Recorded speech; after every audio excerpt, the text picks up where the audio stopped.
നിർമ്മാതാക്കളുടെ സംഘടനയ്ക്കെതിരെ വിമർശനവുമായി സംവിധായകൻ അനുരാജ് മനോഹർ.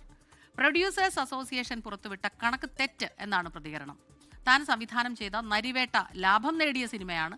അക്കൗണ്ട് വിവരങ്ങൾ പുറത്തുവിടാൻ തയ്യാറാണെന്നും അനുരാജ് മനോഹർ പറഞ്ഞു. നിതിൻ അംബുജൻ ചേരുന്നു കൊച്ചിയിൽ നിന്ന് വിവരങ്ങളുമായി. നിതിൻ, അനുരാജ് മനോഹറിന്റെ ഈ ഒരു ഇങ്ങനെ അക്കൗണ്ട് വിവരങ്ങൾ ഉൾപ്പെടെ പുറത്തുവിടാൻ താൻ തയ്യാറാണ്, തൻ്റെ സിനിമ അത് ലാഭമുണ്ടാക്കിയ സിനിമയാണ്, ഇങ്ങനെ പറഞ്ഞ് ഇത്തരമൊരു വിമർശനം, അതിന് കാരണം എന്താണ് ഇതിൻ്റെ ഒരു സാഹചര്യം? സ്മിത, കഴിഞ്ഞ ദിവസമാണ് എക്സിക്യൂട്ടീവ് യോഗത്തിന് ശേഷം ഫിലിം ചേംബർ കഴിഞ്ഞ വർഷം പുറത്തുവിട്ട സിനിമകളുടെ എണ്ണവും അതോടൊപ്പം തന്നെ അതിൽ എത്ര സിനിമകൾ വിജയിച്ചു അതിന്റെ ലാഭക്കണക്കുകൾ പുറത്തുവിട്ടത്. അതിൽ ഫിലിം ചേംബർ ആദ്യം കണക്ക് പുറത്തുവിട്ടതിന് ശേഷം ഒരു വിശദമായ കണക്ക് പിന്നീട് നിർമ്മാതാക്കളുടെ സംഘടന പുറത്തുവിടുകയാണ് ചെയ്തത്. കഴിഞ്ഞ വർഷം പുറത്തിറങ്ങിയ 183 ചിത്രങ്ങൾ പുറത്തിറങ്ങി. ഇതിൽ 15 ചിത്രങ്ങൾ മാത്രമാണ് നേട്ടം കൊയ്തതെന്നായിരുന്നു പ്രൊഡ്യൂസേഴ്സ് അസോസിയേഷന്റെ കണക്ക്. അതിൽ 8 ചിത്രങ്ങൾ സൂപ്പർ ഹിറ്റ് ആവുകയും 7 ചിത്രങ്ങൾ ഹിറ്റ് അടിക്കുകയും ചെയ്തു.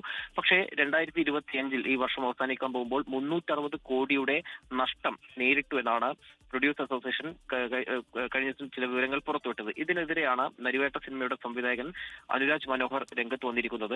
ഇത്തരം കണക്കുകൾ പുറത്തുവിടുമ്പോൾ ഈ പ്രൊഡ്യൂസർ അസോസിയേഷൻ ആളുകൾ ഈ മൈക്ക് കിട്ടി ഇങ്ങനെ വിളിച്ചു പോകുന്നത് കടയ്ക്കൽ കത്തിവെക്കുന്നതിന് തുല്യമാണെന്ന് വിമർശനം ഉന്നയിക്കുന്നു. അതോടൊപ്പം തന്നെ തിന്നുകയുമില്ല തീറ്റിക്കുകയുമില്ല എന്നൊരു സമീപനമാണ് പ്രൊഡ്യൂസർ അസോസിയേഷന്റെ ഭാഗത്തുനിന്നും ഉണ്ടായിരിക്കുന്നത്. നരിവേട്ട സിനിമ തന്നെ ഇത് പ്രൊഡ്യൂസ് ചെയ്യാൻ പലരെയും സമീപിച്ചു, പക്ഷെ അവരൊന്നും തന്നെ തയ്യാറായിരുന്നില്ല. പിന്നീട് ഒരു ഇന്ത്യൻ സിനിമാ കമ്പനിയാണ് ഇത് പ്രൊഡ്യൂസ് ചെയ്യാൻ തയ്യാറായത്. ആ സിനിമ ലാഭം നേടിയ സിനിമയാണ്, വിജയിച്ച സിനിമയാണ്.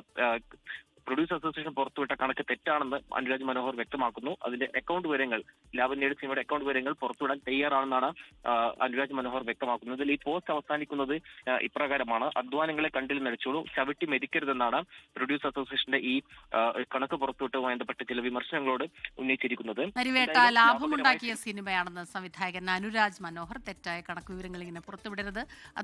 ഒരുപാട് പേർ അധ്വാനിച്ചുണ്ടാക്കിയ സിനിമയാണ്. ആ സിനിമയുടെ ലാഭവിഹിതം അത് പറയുമ്പോൾ, വിവരങ്ങൾ പുറത്തുവിടുമ്പോൾ തെറ്റായ വിവരങ്ങൾ പുറത്തുവിടരുത് എന്നുള്ള രൂക്ഷമായ ഭാഷയിലുള്ള വിമർശനമാണ് ആ ഫേസ്ബുക്ക് പോസ്റ്റിലുള്ളത്. നിതിൻ അംബുജനാണ് കൊച്ചിയിൽ നിന്ന് ഈ വാർത്തയുടെ വിശദാംശങ്ങളുമായി നമുക്കൊപ്പം ചേർന്നത്. ലോകത്തെവിടെയായാലും ഏത് സമയത്തും 24 വാർത്തകളും ഓഗ്മെന്റഡ് റിയാലിറ്റി പാക്കേജുകളും എക്സ്പ്ലെയിനറുകളും വിശദമായി കാണാൻ ഞങ്ങളുടെ യൂട്യൂബ് ചാനൽ നിങ്ങൾക്ക് സബ്സ്ക്രൈബ് ചെയ്യാം.